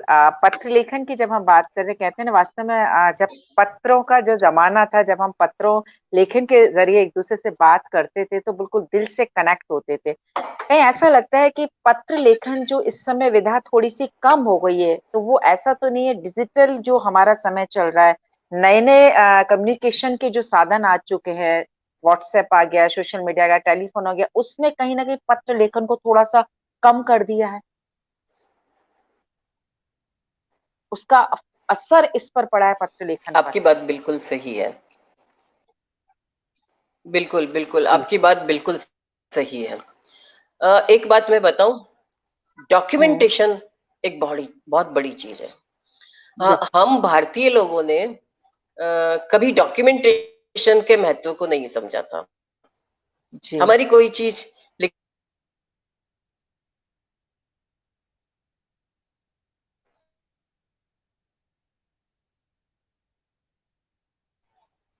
वहां पर चीजों का डॉक्यूमेंटेशन होता है रहा, और हमारे यहाँ श्रवण परंपरा रही, एक पीढ़ी से दूसरी पीढ़ी तक चीजें पहुंचती जी। रही। किसके? ज्ञान के माध्यम, मतलब मुंह से बोल के, श्रवण माध्यम से चीजें पहुंचती रही, डॉक्यूमेंटेशन नहीं हुआ। डॉक्यूमेंटेशन नहीं होने की वजह से वो ज्ञान का वो विस्तार जो होना चाहिए, आज जैसे इसके अंदर लोग नहीं बल्कि कई समय के लिए ये प्रिजर्व हो गया, ये आज जो साक्षात्कार हो हम्म। रहा है, जब मन चाहे जैसा सुविधा हो व्यक्ति इसको खोल के देख सकता है। देख सेम सकता काम है। डॉक्यूमेंटेशन करता है। अगर आज मैंने जी। कहा, मैंने यात्रा वृत्तांत में देख लो जग सारा की किताब को ले आई, पत्र तुम्हारे हम्म। लिए पुस्तक प्रिंट हो गई, हमारे समय की श्रेष्ठ बाल कहानियां हो गई, बिल्कुल। समकालीन बाल एकांकी संचयन की पांडुलिपि तैयार है। तो मुझे ये हम्म। डॉक्यूमेंटेशन करने की क्या आवश्यकता हुई? तो इसकी आवश्यकता ही ये सबसे बड़ी है कि आने वाले समय में आपने उस कालखंड को प्रिजर्व कर दिया, बिल्कुल आचार मुरब्बे की तरह। बिल्कुल। कई सालों के लिए जब हम ना रहेंगे, जब ये कोई चीज नहीं रहेगी, तब वो पुस्तकें बोलेगी, तब उनको खोल के देखा जाएगा कि उसमें उस समय कौन लिखते थे और कौन थे। सही बात। ये चाहे हम्म। एक सामान्य लोगों के लिए जरूरत की चीज नहीं है, किंतु जो शोधार्थी हैं उनके लिए बहुत हम्म। जरूरत की चीज है। मेरे यहाँ पे बिल्कुल। बच्चे शोध करने के लिए आते हैं, जयपुर से भी आते हैं, उदयपुर से भी आते हैं, सिरोही से भी आते हैं, शोध के लिए बच्चे आते हैं और उनके लिए लाइब्रेरी और सारी सुविधाएं खुली रहती हैं। तो वो कहते हैं कि वो लेकर के आते हैं, और आप बड़े सेमिनार्स में देख लिए जहाँ शोध पत्र पढ़े जाते हैं, वहां पे बड़े बड़े रचनाकारों पे तो बहुत सारी बात हो जाती है, किंतु हम्म। अगर जिस स्टेट का वो रचनाकार है उसे अपने स्टेट के रचनाकारों के बारे में मालूम नहीं, जिस प्रदेश सही का बात है है। उसका मालूम नहीं, जिस जिले का है वहां पे भी कोई उसका। रचनाकार ने काम हम्म। किया उसको उसका मालूम नहीं। क्यों नहीं हम्म। मालूम? बच्चा क्या जाने, बच्चा क्या जाने, उसके बारे में कहीं मिलता ही नहीं है। आज प्रेमचंद के बारे में कहोगे तो पूरी लाइब्रेरी में आपको पुस्तकें मिल जाएंगी, बहुत सारा शोध बिल्कुल। का कार्य मिल जाएगा, है ना। किंतु आप एक राजस्थान की स्टेट करो, चाहे मध्य प्रदेश की करो, चाहे एक छोटे गांव की बात करो या जिले की बात करो, वहां के रचनाकार पे कोई भी उसको उपलब्ध नहीं होगा, तो वो अपने शोध में हम्म। कैसे उस सामग्री को काम लेगा? ये तो हुई अधूरी बात। तो जब तक हम स्थानीय प्रतिभाओं को वो तवज्जो नहीं देंगे, उसके 2-3 फायदे होते हैं। एक तो समकालीन में वो जुड़ जाएगा डॉक्यूमेंटेशन से, कि ये लोग भी उस समय थे और काम कर रहे थे, समकालीन में जुड़ जाएगा, शोध में जुड़ जाएगा। और तीसरा जो उसका फायदा होगा, जो लोकल लोग पर जो एक पहचान मिलेगी उसको, उससे दूसरे 10 लोग मोटिवेट होंगे, उनको प्रेरणा मिलेगी कि भाई हमारे यहाँ पर, जैसे मैं अपने क्षेत्र की बात करूं कि एक विमला भंडारी काम करती हैं, आज कई महिलाओं के लिए एक आइकन बन जाती है, उदाहरण देते हैं कि देखो इन्होंने भी तो घर बैठे अपना आपको विकसित किया है और ऊंचाइयों को हासिल किया है, एक आइकन बन जाता है। हाँ। तो ये 2-3 तरह की चीज काम करती है, इसलिए डॉक्यूमेंटेशन होना बेहद जरूरी है। और हाँ, जरूर, बिल्कुल इसके आपने बिल्कुल शोध में सही कहा, सबसे ज्यादा इसका फायदा होता है। फायदा होता है। सही बात है, क्योंकि जो शोधार्थी हैं उनको बहुत सारी चीजें मिल जाती हैं उनपे, और सबसे बड़ी तभी वो बात ये लिख थी पाएंगे कि ना, हम लिख बड़े पाते हैं। लोग भी हाँ लिखते हैं, अगर सामग्री नहीं हाँ, मिलेगी। मैं तो कहूँ आज अगर साहित्य समर्था पे भी कोई शोध करे ना, तो अकेली पत्रिका ही काफी है कि सही बात उसको है, एक कोई बच्चा उस पर रिसर्च कर सकता है। और बिल्कुल। शोध और देखिए, समीक्षा जब तक नहीं होगी, शोध और समीक्षा जब तक नहीं होगी, वो साहित्य में वो निखार नहीं आएगा। बहुत नहीं आ जरूरी है उसको पाएगा। समग्र रख के एक कागज पे लाके उसका आंकलन करना, बहुत जरूरी है। बिल्कुल वो उस समय के बिल्कुल। कई गुणों को निकाल के आपको बताएगा, कई बातों को बताएगा, आपको कई तथ्य सामने हम्म, उभारेगा। बिल्कुल। मैम, मैं एक आपका देख रही थी, इसमें अनुवाद की भी बात आती है, आभा। जो अनुवाद है, सिंधी उपन्यास अनुवाद, सिंधी कहानियों का अनुवाद, 2005 में शायद किया है आपने। ये चीज हाँ, इसमें है, मैं आपका जब पढ़ रही थी पूरा। तो मतलब कह रही हूँ ना, मैं वही बात आ जाती है कि शायद सोच रहे थे कि शायद आपने अनुवाद नहीं किया होगा, लेकिन वो चीज भी है इसमें कि आपने कहानियों का, सिंधी कहानियों का और सिंधी उपन्यास का अनुवाद करना बहुत बड़ी बात है। इसको लेकर के आपने जो अनुवाद की, इसके बारे में थोड़ा सा आपसे जानते मैंने कहा ना, अनुवाद के इतने लाभ होते हैं कि आज जो क्रिसमस पे जो सांता आता है, वो बच्चों का हैं। नायक है ना। सही है बच्चे जी। क्रिसमस खुशी से मनाते हैं और कहते हैं हमारे लिए गिफ्ट आएगा, लाएंगे। उसके ड्राइंग बनाते हैं, चित्र बनाते हैं, उसकी वेशभूषा पहन करके वो उसमें जाते हैं, जो उनके शो होता है, हम्म, बच्चों का शो होता है ना। बिल्कुल। क्रिसमस का जो रहता है उसमें नाम पूरी याद नहीं आ चीजें रहा है। रहती हैं।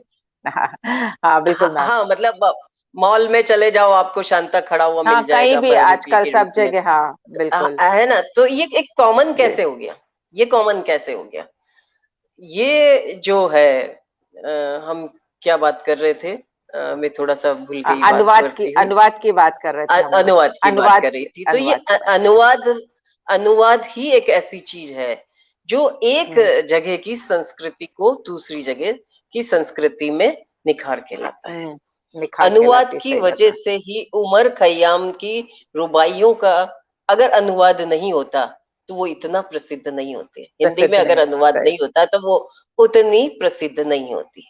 नहीं और होती, उस सही बात। अनुवाद करने वाले को भी, अच्छा आप देखिए कि एक भाषा से अगर मैंने सिंधी भाषा से किसी उपन्यास को अनुवाद किया है, तो और वो भी राजस्थानी भाषा में, तो राजस्थानी भाषा वाले जान पाएंगे कि सिंधी का जो हाँ है वो लोग बिल्कुल। का कैसा कल्चर है, कैसा क्या है, उनके उसमें रुचि विकसित होगी। इससे अनुवाद से अपनापन विकसित होता है। बोली एक ऐसा कारण होती है कि हम अगर बोली नहीं समझ रहे हैं तो हम उसकी बात को समझ नहीं पाएंगे, किंतु अनुवाद से बोली बदल जाती है, हम आसानी से उन सारी बातों को समझ पाएंगे समझ और आत्मसात पाएंगे। इससे क्या है कि एक बाइंडिंग बनती है।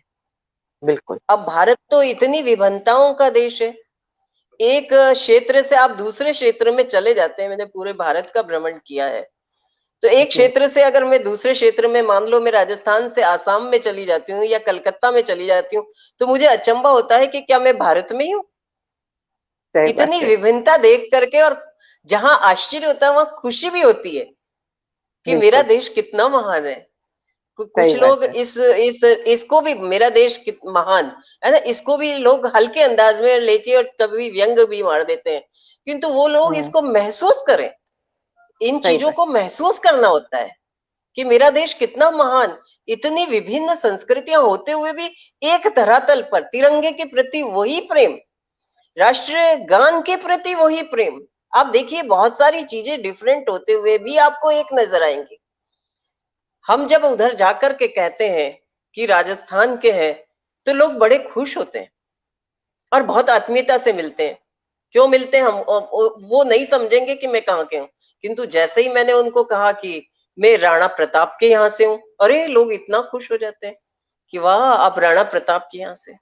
तो कोई एक ऐसा आइकन होता है जो आपस में आपको जोड़ता है, बाइंडिंग जोड़ के बनती है रखता है। हमारी। हाँ, तो वो चीजें तो आप देखिए, अनुवाद की वजह से ही आज अंग्रेजी साहित्य को पढ़ के ही तो हमारे आंदोलन की गतिविधियां पनप पाई थी और पनपी थी और विकसित हुई थी। वो विचारधारा आई कहाँ से?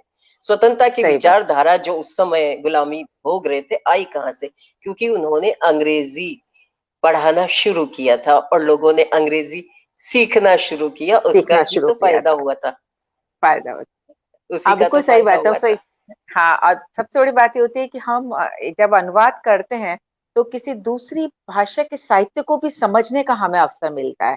वहाँ उस कहते हैं ना कि बिल्कुल जितनी हमारे देश के अंदर विभिन्न धर्म है, और उन धर्म से जुड़ा जो साहित्य को जब हम पढ़ते हैं तो उसकी जो संस्कृति है वहाँ की, उसको समझने का मौका मिलता है, उनके रीति रिवाज को जानने का हमें मौका मिलता है। क्योंकि जैसा कि हम लोग सभी जानते हैं, कहीं ना कहीं साहित्य के ऊपर रीति रिवाज, उस समय का जो समय चल रहा है, उस सब का प्रभाव दिखाई हमें देता है।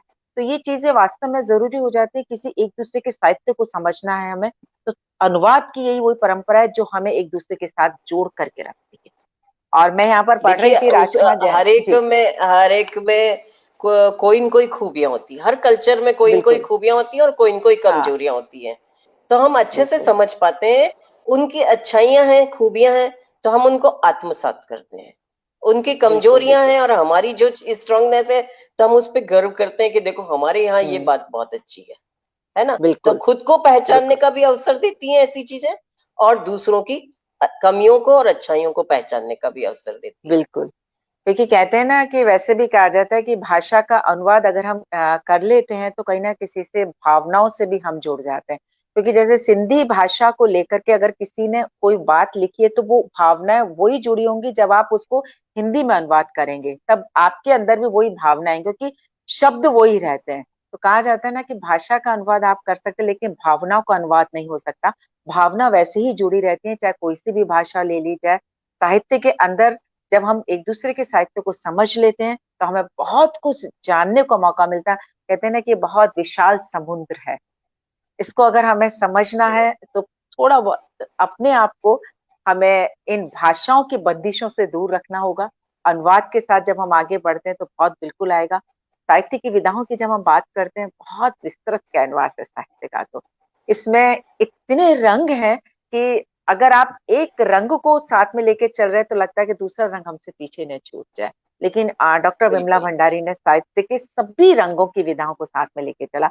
मैं बताती हूँ, हमारे जो मैम सपोर्टेड है दापिकानी passion for fashion, Shri Anil Kala ji आपका वार्म वेलकम कर रहे हैं। क्षमता चौधरी मैम ने लिखा है, आज आपने हमारे पुराने साथियों की याद करवा दी, नंदन लोटपोट चंदा मामा आदि से। देवेंद्र इंद्रेश हैं, आप शायद जानते होंगे, व्यंग्यकार हैं, इन्होंने लिखा है कि काफी हाँ। आपने जो विश्लेषणात्मक प्रश्नों के प्रभावी उत्तर आपने दिए हैं। राजकुमार रंजन सर ने लिखा है, प्रत्येक घर में एक छोटा ही सही पुस्तकालय होना ही चाहिए जिसमें अच्छी पुस्तकों का संग्रह हो, ताकि बच्चे खाली समय से पुस्तकों से जुड़े, मोबाइल लैपटॉप से कुछ दूरी बनाएं, साइबर दुनिया से बच्चों को डराएं नहीं, उनकी दोस्ती करवाएं, अच्छी चीजें चुनना सिखाएं, साक्षात्कार बहुआयामी रहा। और इस तरीके से इन्होंने लिखा है। और साथ में इन्होंने लिखा है कि आपने जितने भी थे सबके बहुत ही सार्थक और सटीक जो प्रभाव था हम लोगों को समझाया, सारी चीजों को हम लोगों को बताया, और आपने विभिन्न विधाओं में बहुत कुछ लिखा है, वो सब आपसे सीखने को हमें मिलता है, प्रेरित करता है हमें। साथ में डॉक्टर प्रीति खरे मैम ने लिखा है, बहुत बढ़िया। और एक प्रश्न जरूर आया है मैम, अंजू प्रवेश सारस्वत का है, ये एक पीएचडी शोध छात्रा है, लिखती हैं कि निबंध साहित्य आजकल कम लिखा जा रहा है, वर्तमान में कितनी महिलाएं निबंध लिख रही हैं? ये इनका एक प्रश्न आया है। पिछले साल ही भोपाल की पद्मा सिंह हैं, हाँ ने हाँ। किशोर निबंध संग्रह को हमने सलीला संस्था से पुरस्कृत किया था, बाल साहित्य की। अच्छा उनका अच्छा आया अच्छा। था भोपाल की। हम्म। ये डॉक्टर पद्मा सिंह जो है, ये इनके अंडर में पीएचडी भी करते हैं और अच्छी पोस्ट पे रही हुई हैं, वो कॉलेज की रिटायर्ड है हम्म अब। और उन्होंने हम्म निबंध का बहुत अच्छा संकलन किया। तो ये नहीं कह हम्म सकते हैं कि निबंध विधा कम आ रही है, आलेख लिखे जा रहे हैं। हाँ, हम्म। पब्लिकेशन उनका कम हो रहा है आलेख का, जी क्योंकि जी। चल जो प्रकाशक होते हैं वो व्यवसायी होते हैं। तो जो बिल्कुल विधाओं में चलती है ना, वो विधाएं हाथों हाथ लेते हैं और उन बिल्कुल विधाओं सही में आता। कम लेते हैं, परंतु उनका जो आया है वो मुझे बहुत अच्छा लगा। और मेरे पास साल भर की करीबन 200 250 300 की पुस्तकें साल भर की मेरे पास आ जाती हैं। ओके। और मैं तो मेरे देखती ख्याल हूँ से उसमें जी। सर्वाधिक जो पुस्तकें होती हैं वो कविताओं की ज्यादा होती है, तो कविताओं की ज्यादा बिल्कुल। छप रही हैं। ये हम्म। असंतुलन है, असंतुलन है, बिल्कुल परंतु ये नहीं कह सकते हैं कि कम है। परंतु हाँ, बिल्कुल। इस और हमें ध्यान देना ही चाहिए। और जिन विधाओं, और हर एक में पत्रिका में आप हर जगह देख लीजिए, आलेख के लिए भी जगह सुरक्षित है। हमारा एक व्हाट्सएप हम्म ग्रुप चलता है, हम सारी बात करेंगे। और अगर एक बात मैंने ये छोड़ दी नए जमाने की और नई टेक्नोलॉजी की, तो ठीक नहीं होगा, जानकारी देना जरूरी है, इसलिए बता रही हूँ। हमने एक व्हाट्सएप ग्रुप पिछले 2 साल से चला रखा है। उस व्हाट्सएप ग्रुप का है बाल साहित्यकार पटल। उसके नियम बना रखे हैं और प्रतिदिन एक जो है विद्वान उसका संचालन करते हैं। समय से पोस्ट लग जाती है उसके संचालन की, कि आज किस हम्म विधा का संचालन होना है। तो एक हम्म दिन बाल काव्य का रहता है। वो समय हम्म निश्चित है कि इतनी बजे से हम्म। इतनी बजे तक आपको अपनी क्रिएटिव पोस्ट लगानी है। जी। उसमें बाल काव्य में लोरी भी आ जाता है, प्रभाती आ जाता है, शिशु कविता आ जाता है, बाल गीत आ जाता है, कविता कविता आ जाती है। तो इस तरह से बाल काव्य की जितनी विधाएं हैं वो उस दिन प्रस्तुत होती हैं। उस पर जो संचालक है अपनी टिप्पणी तो देते ही हैं, किंतु ग्रुप के और लोग भी उस पर टिप्पणी देते हैं। तो ये एक ओके। तरह से वर्कशॉप की तरह काम करता है, जिसमें जी। सुझाव आते हैं कि इसका जो है, ये शब्द का लिंग गलत लिखा है, ये स्त्रीलिंग नहीं है, ये पुल्लिंग है। बकायदा हम्म। डिक्शनरियों के पेज लोग फोटोस्टेट करके डाल देते हैं। कई बार लंबी बहस भी हो जाती है चीजों को लेकर के। तो एक अच्छा मंच होता है और दिन भर की बढ़िया गतिविधि चलती है। दूसरा दिन भी हमारा बाल कहानियों को लेकर के होता है। उसमें ऑडियो वीडियो और ये टेक्स्ट सभी प्रस्तुत कर सकते हैं उस दिन। जी। अच्छी बाल कहानियों की, खुद की भी बाल कहानियां लिख सकते हैं, प्रकाशित बाल हम्म कहानियों को दे सकते हैं। और आपको किसी की पसंद आई हो अच्छी बाल कहानी, तो वो भी लगा सकते हैं, फॉरेन ऑथर की भी लगा सकते हैं। इसके साथ जी। उस दिन हमारे अनुवाद का कार्य भी होता है। तो सोमवार को जो बाल काव्य प्रस्तुत होता है, उसका मंगलवार के दिन वहां अनुवाद भी प्रस्तुत होता है। मराठी हम्म का अनुवाद करते हैं उद्धव भयवाल, जो औरंगाबाद से हैं। हम्म। गुजराती का अनुवाद करती हैं स्मिता ध्रुव, गुजराती और हिंदी, जो अहमदाबाद से हैं। और इसी तरह से सिंधी का अनुवाद करती हैं दिव्या वधानी, पंजाबी का अनुवाद करती हैं संगीता सेठी, राजस्थानी का अनुवाद करते हैं उपेंद्र अणु। इस तरह से कई लोग जो हैं, रवि पुरोहित और ये लोग शामिल हैं, जो राजस्थानी में अनुवाद करते हैं। तो एक दिन या एक सप्ताह पहले जो रचना पटल पे रखी गई, उसका अनुवाद का कार्य भी निरंतर जारी है। ये रह गया जी। मंगलवार का दिन। बुधवार के दिन हम विषय देते हैं कि इस विषय पर कहानी लिखनी है, तो विषय हम एक सप्ताह पहले दे देते हैं। और उस विषय पर, उस बिंदुओं पर कहानी रचनाकार को लिखनी है। तो अब क्या होता है, उसके लेखन का कैनवास बड़ा होता है रचनाकार का। विविध विषय दिए जाते हैं, तो विविध विषय पर विविध रंग के, विविध सोच के और विविध दृष्टिकोण की कहानियां प्रस्तुत होती हैं। और बहुत मजा आया जब हमने लिखा, विषय दिया जादुई दस्ताने। बहुत उस पे अच्छा। बढ़िया बढ़िया कहानियां आई रचनाकारों की। रचनाकारों को भी बहुत मजा आया और हमको भी पढ़ के बहुत मजा आया। एक दिन हमने सही। विषय दिया भूत प्रेत की कहानियां लिखनी, उस दिन भी बहुत मजा बिल्कुल। आया। इस इस तरह से गुरुवार के दिन हमारा समीक्षा का होता है, बाल पत्रिकाओं की समीक्षाएं लिखी जाती हैं। और उस दिन चित्र दिया जाता है, चित्र के ऊपर कहानी लिखी जाती है। ये गुरुवार का है जो डॉक्टर शील कौशिक संभालती हैं सिरसा से। मंगलवार का जो दिन है वो शिव दयाल संभालते हैं कानपुर से। और बुधवार का अलका प्रमोद संभालती हैं लखनऊ से। और फिर शुक्रवार के दिन आता है राजेंद्र श्रीवास्तव संभालते हैं विदिशा मध्य प्रदेश से। वो चित्र देते हैं, पूरे दिन में 2 चित्र प्रस्तुत किए जाते हैं और उन पर इंस्टेंट आपको बाल काव्य लिखना होता है। अच्छा। कम कम नोटिस पर काव्य की रचना करना और उसमें संशोधन, सुझाव, बहस, शब्दों की बहसबाजी, ये सब कुछ चलती रहती है। दिन भर ये गतिविधि चलती है। शनिवार का दिन आता है सूचनात्मक बाल साहित्य का।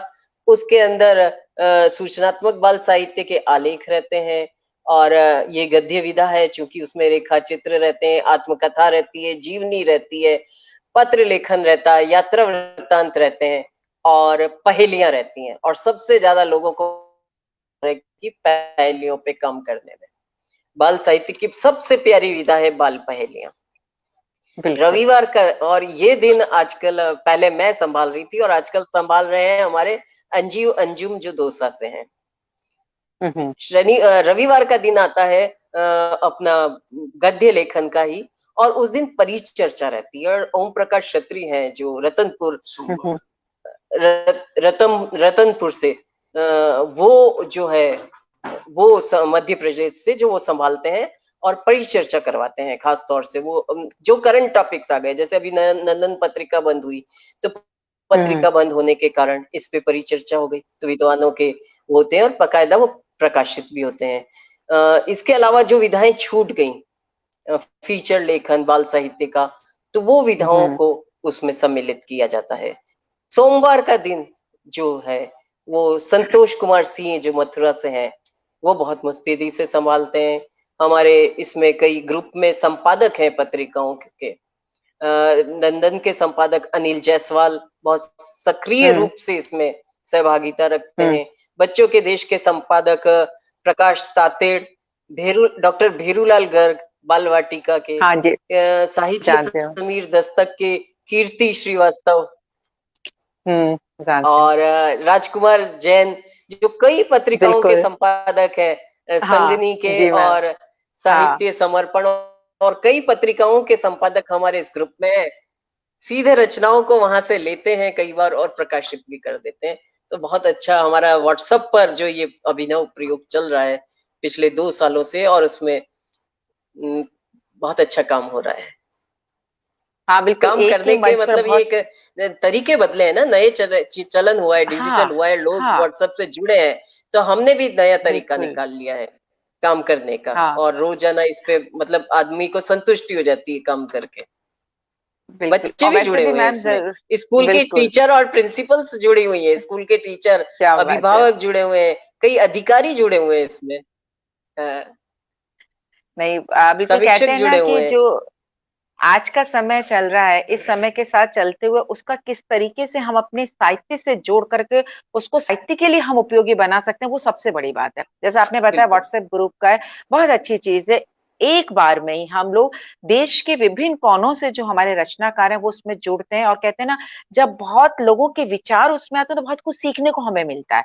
एक शब्द की समीक्षा जब सब लोग मिलके करते हैं तो नए नए अर्थ उसके जानने को मिलते हैं। तो ये वास्तव में बहुत अच्छी चीज है कि हमें इतनी सारी चीजों को एक बात मैं आपको बताऊं। हाँ, एक बात मैं बताऊं कि जब संपादक से रचना लौट के आ जाती थी ना, तो हम उस वक्त सोचते थे, ऐसा नहीं कि सब रचनाएं छपती, तब सोचते थे काश संपादक बताता कि ये रचना उसने क्यों लौटाई, है ना। तो हमारा जो ये है, ये मास्टर की है, हमारा जो ग्रुप है वो मास्टर की है, क्योंकि उसमें संपादक बैठा हुआ है, वो आपको तत्काल बताएगा कि इस रचना में ये सुधार और ये संशोधन चाहिए, ये रचना नहीं तो लौटा दी जाएगी।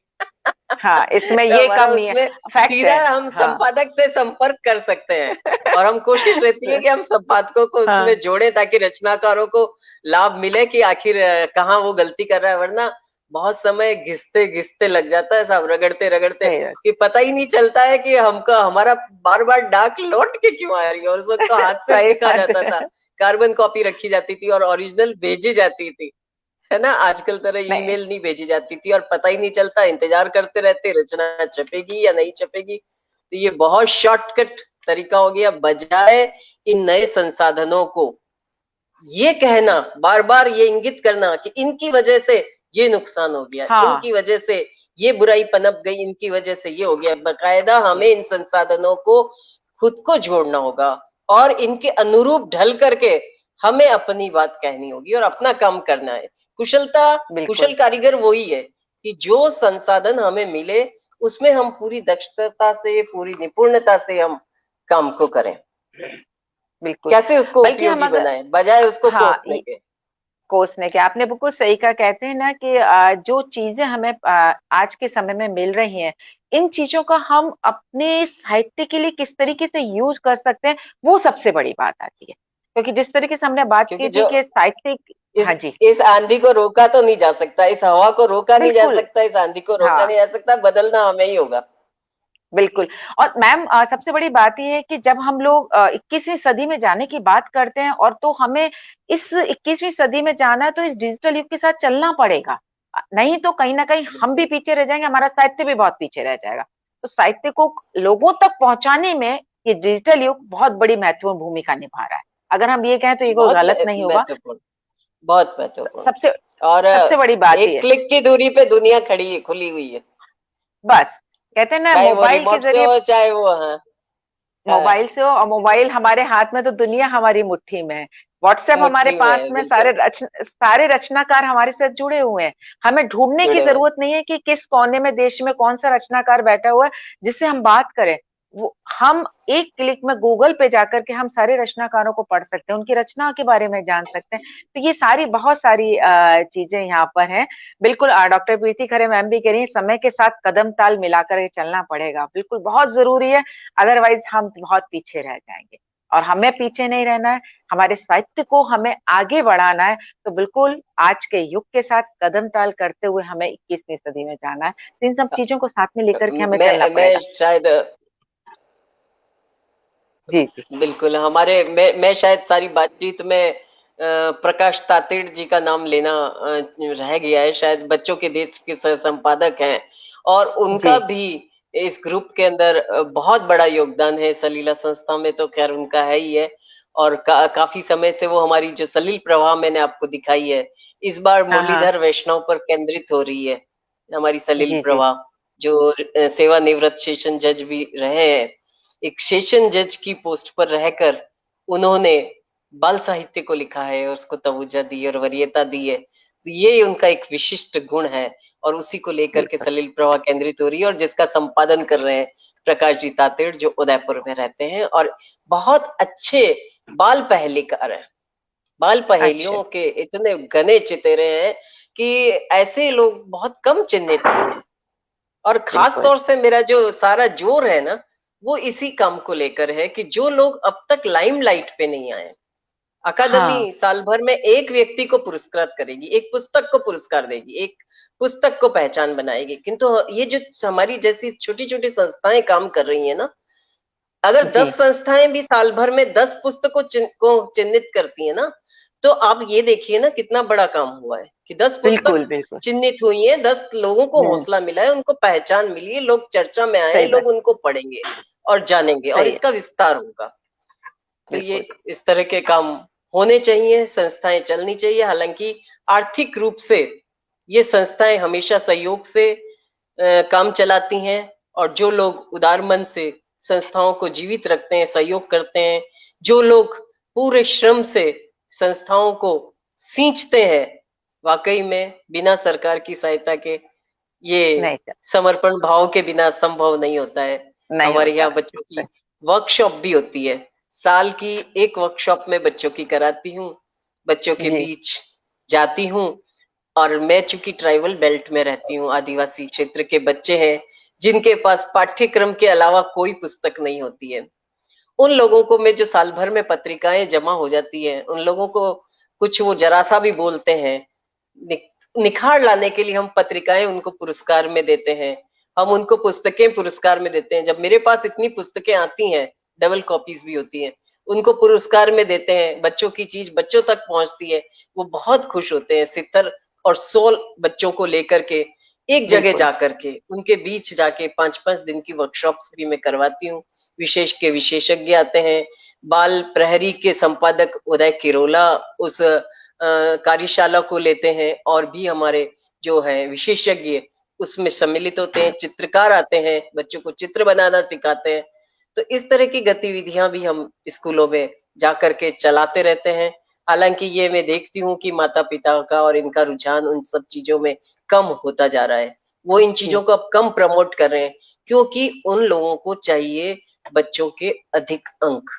वो लोग बिल्कुल। बच्चों को रेस के घोड़े बना रहे हैं और एक मशीनरी मानव बना रहे हैं, बनिस्पत एक संवेदनशील। सबसे बड़ी त्रासदी की बात है आज के समय की, अगर हमने इस नकारात्मक बातों पे नहीं बात करी तो आज की हमारी सारी चीज, सारी बात बेकार है। बिल्कुल, तो बिल्कुल चाहे सही। आपने ये प्रश्न नहीं किया, किंतु मेरे दिल में एक दर्द है। हमारी बात चाहे लंबी हो गई, पर ये बात करनी बहुत जरूरी है। हम देखते हैं कि एक बच्चे ने जाकर के अपने प्रिंसिपल को गोली मार दी। हम बिल्कुल। देखते हैं एक बच्चे ने अपने सहपाठी बच्चे की मतलब एक जूनियर बच्चे की जाके बाथरूम में हत्या कर दी, चाकू से गोद कर मार डाला। ये कुप्रभाव जो मीडिया एक जो ये निरंकुश चल रहा है, जिसको हम कह रहे हैं ना, बच्चे के हाथ में इंटरनेट है और उसका बचपन छीन करके हम उसको असमय ही मतलब प्रौढ़ बना रहे हैं, किशोर भी नहीं, मतलब जवान बना रहे हैं। वो बिल्कुल। सब चीजें उसके हाथ में है, वो जान रहा है, वो समझ रहा है। उसको कोई समय नहीं दे रहा है। हम उसको साहित्य नहीं दे रहे हैं कि सद साहित्य क्या है। पत्रिकाएं थी तब तो मॉनिटरिंग होती थी कि बच्चा क्या पढ़ रहा है, सद साहित्य क्या है। हम्म। किंतु अब वो मॉनिटरिंग भी नहीं है, क्योंकि इंटरनेट से जुड़ा है, उसके बिल्कुल हाथ में सब कुछ है, जुड़ा हुआ है। लैपटॉप है, हाँ। कंप्यूटर है, सब कुछ है। उसका नकारात्मक असर बच्चों के ऊपर आ रहा है। यही सही। कारण है कि आज बाल अपराध बढ़ गए। बच्चा क्राइम करने लग गया है, क्योंकि उसमें संस्कार नहीं दिए जा रहे। जो संस्कार हमें स्कूलों में दिए गए थे, आज अगर संवेदनशीलता का गुण मेरे में आया है तो ये केवल माँ बाप ने ही नहीं भरा है, ये परिवेश ने ही नहीं भरा, ये स्कूलों में पढ़ाया हुआ बाल साहित्य और जो बिल्कुल। संस्कार दिए गए हैं उनके कारण ये मन में संवेदनाएं जागृत हुई है। नहीं तो कहते हैं ना, हमें क्या करना, हमें क्या करना, ऐसा आम बोला जाता है कि अपने को क्या करना, सही अपन बात तो है। चैन से है ना। तो ये बेचैनी क्यों है भीतर? क्योंकि भीतर संवेदना है, और जब तक हम संवेदनशील नागरिक नहीं बनाएंगे, मशीनरी मानव बन गया हमारा बच्चा, रेस का घोड़ा बन गया, तो वो केवल पैकेज कमाएगा। वो राष्ट्र को कुछ भी नहीं देगा, वो राष्ट्र के हित की बात नहीं समझेगा। राष्ट्र क्या चीज होती है और उसके प्रति जो भावनाएं थी वो क्या होता है, वो नहीं समझेगा। आप याद करिए वो गीत जो ए मेरे वतन के लोगों, लता मंगेशकर ने गाया था, और देखते ही देखते माँ बहनों ने देश की सेना के लिए धन की कमी ना आए, गहनों का अंबार लगा दिया था। एक गीत का कमाल देखिए आप, कि उस वक्त जब भारत और चीन का युद्ध हुआ था, तब हमारा देश कितना संवेदनशील था, और आज स्थितियां कितनी बदल गई हैं। कारण हमें अपने भीतर ही खोजना पड़ेगा, क्योंकि हम बच्चों को मशीनरी मानव बनाने से बचाएं और उन्हें अच्छा साहित्य पढ़ने को दें।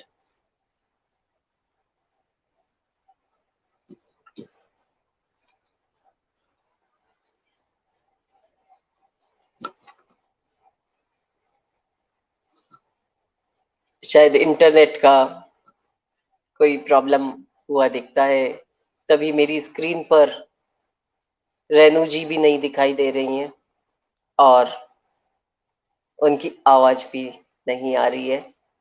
तो मैं अपनी बात को यहीं विराम दूंगी। जिन भी लोगों ने मुझे सुना है उन सब की मैं आभारी हूँ।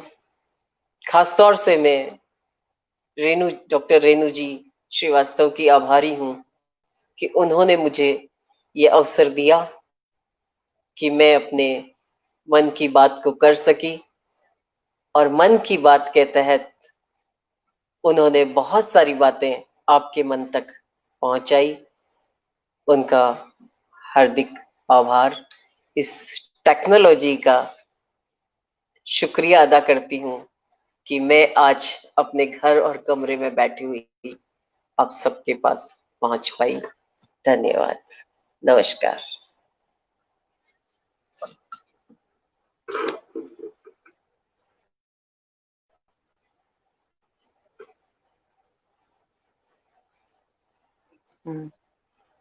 हेलो। हाँ मैम। हेलो, आवाज आ रही है ना मैम? हेलो।